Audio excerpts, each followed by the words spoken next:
नुकताच friendship day पार पडला आहे। सगळ्याच मित्रांनी हा दिवस सेलिब्रेट केला असेल। सगळ्यांच्या जीवनात एक तरी मित्र असतो जो चांगल्या वाईट दोन्ही परिस्थितीत सोबत असतो। पण जेव्हा जगभरातील लोक फ्रेंडशिप डे साजरा करत होते तेव्हा मैत्रीच्या नात्याला काळीम फासणारी एक घटना समोर आली आहे, जी ऐकून तुम्हालाही धक्काच बसेल।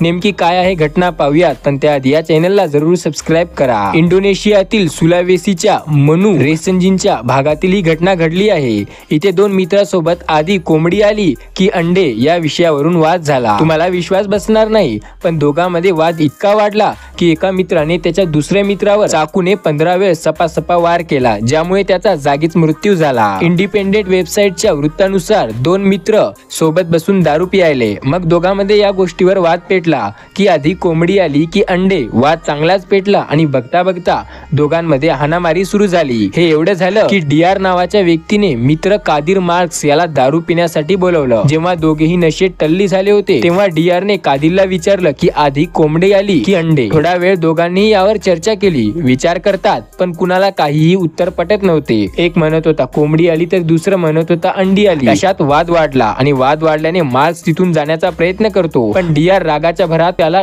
चाकूने 15 ते 16 वेळ सपासपा वार करून त्याला ठार मारतो। तुम्हीही तुमच्या मित्रासोबत या गोष्टी विचार केलाय का कधी? आधी कोंबडी आली का अंडी आली? वर्षानुवर्ष हा प्रश्न विचारला जात आहे, ज्यावर वेगवेगळे दावेही करण्यात आले, पण आता वैज्ञानिकांनी दावा केलाय की त्यांनी या प्रश्नाचं उत्तर शोधलं आहे।